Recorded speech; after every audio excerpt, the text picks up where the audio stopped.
Welcome to News Forecast. My name is Marissa, and here today I have Ashley and Luz. Ashley, would you like to tell these lovely people what credit and credit score is? Yes, of course. Credit is when a borrower receives something of value now and repays a lender at some date in the future. Generally, it comes with interest, as credit comes with credit score to indicate how well the person has done to repay the lender in the future.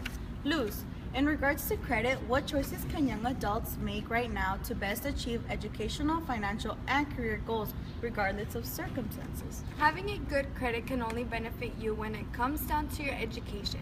And you're thinking about getting a loan, what do you think they look at? At your credit. If you have a good credit, you have low interest on your loan payments. As you get older and have to deal with financial goals like buying a house, it's your credit. They look at any debts you have and if you are able to pay off your bills. If you ever find yourself under a circumstance where your credit has to be looked at, your offer will never be declined because of your credit score. A career path that you want to take, they may check your credit score, if it is local law and if it is a position that requires you to look at. Back to you, Marissa. Everyone has a good credit score. In order to maintain a good credit score, you must know what goes into a good credit score, pay your bills on time, keep credit card balances low, manage your debt, watch your credit report, keep track of your spendings, and pay attention to due dates. Miss Flores, after looking at your credit, we're more than happy to give you your car. Great, thank you. Bye. Bye. Miss Contreras, Yes? after looking at your credit, you do not meet the requirements. Sorry. Oh, that's a bummer. I guess I'll have to take the city bus. Thank you. Hello, we're here again with our second banking and financing teacher, Miss Cross. Miss Cross, would you like to discuss with us a way to earn a good credit score? One of the ways is to overextend yourself so that you have more debt than you can pay and pay on time, and which is the next largest way you ruin it is by not making your payments on time. There's 3 credit bureaus. They keep track of everything that you owe and that you pay it on time when you're late. And if you're late, your interest rates on whatever you take a loan out on later on will be higher. Okay, and can you explain to us how interest works on credit cards?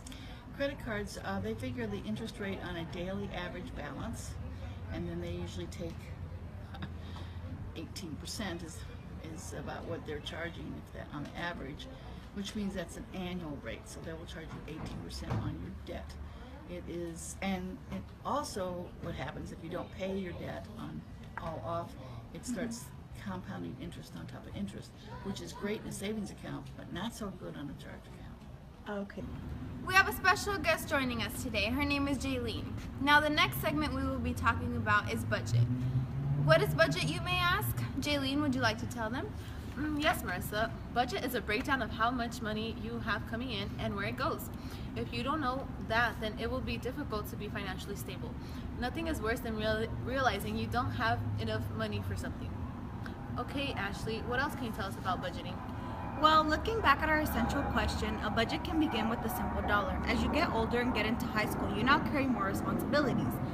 We all know education isn't free. This is where a budget comes in handy. A budget will always be useful in any career choice because it will give you control over your money and it will keep you focused on your money goals.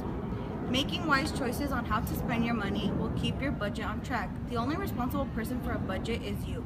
So make the right decision and start budgeting now. Back to you, Marissa. Can you give us some tips on budgeting? Some tips on budgeting would be paying your bills first and prioritizing your bills. Keep receipts and review them weekly. Build an emergency fund. Eliminate or reduce expensive habits. However, you can give yourself an occasional treat. Emily, I'm serious. I've tried teaching you 1,000,000 times how to budget. Look, Abby, I already told you I don't need that. I'm happy. Watch, it's gonna catch up to you. Oh my god, these bags are so cute.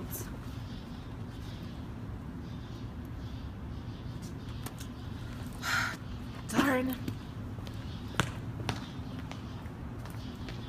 Should have listened to Gabby.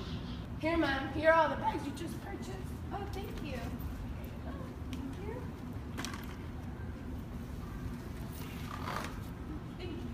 Goodbye. Thank Thank God I saved up. I'm like Emily. Hello, we are here today with Sam from Credit Union. Would you like to explain the benefits of budgeting? Budgeting is very important because when you budget, it allows you to save for your future and now, and you can use your money smart, and you won't have to. Yeah. Okay, any tips on goal settings? Goal settings: make short but small goals that you can attain, and then you'll build your confidence for bigger goals, so that when the time comes, it will look easy. Okay, thank you. And to finish this newscast off, I will be leaving you with Jaylene and Iran. We're going to be talking about investment. An investment is an item that is purchased with the hope that it will generate income or will be appreciated in the future. The three most important things to keep in mind when it comes down to investing is not taking unnecessary risk, always keep track of time, and make investing a habit. Okay, ma'am, here's my credit card. Okay, thank you. We're going to be charging you $5,000 for this tree. Is that fine? That's okay. Okay, here you go. Thank you. Ma'am, I'm gonna have to ask you to step away from the tree. We're gonna be cutting it down. Here you go, ma'am. Okay, we'll be charging you $5 for this tree. Is that okay? Yep, that's perfect. Okay, thank you. Hey, ma'am, I'd like to buy your tree for $5,000. Of course. Here you go. Thank you.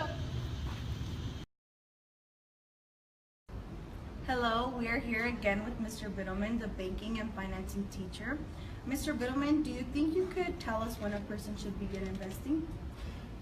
A person should begin investing as soon as they have some money. It doesn't take a great deal of money to invest. You want to start with $10, set aside one or two, and continue that. But don't keep coming back to that money. Set that money aside, and it stays aside for your investing. Okay, can you explain the difference between saving and investing? There's a good difference, a big difference between saving and investing. Saving is saving for something you're going to spend money on, in the future, in the short future. So I'm saving for tickets to a concert. So I would set money aside and knowing that I'm going to spend that money as soon as I've got a certain amount. Investing, which means you're setting money aside that you want to grow. You want that money to grow for your future. And investing is going to be a long-term thing. It's going to last 10, 15 years or more. Oh, okay.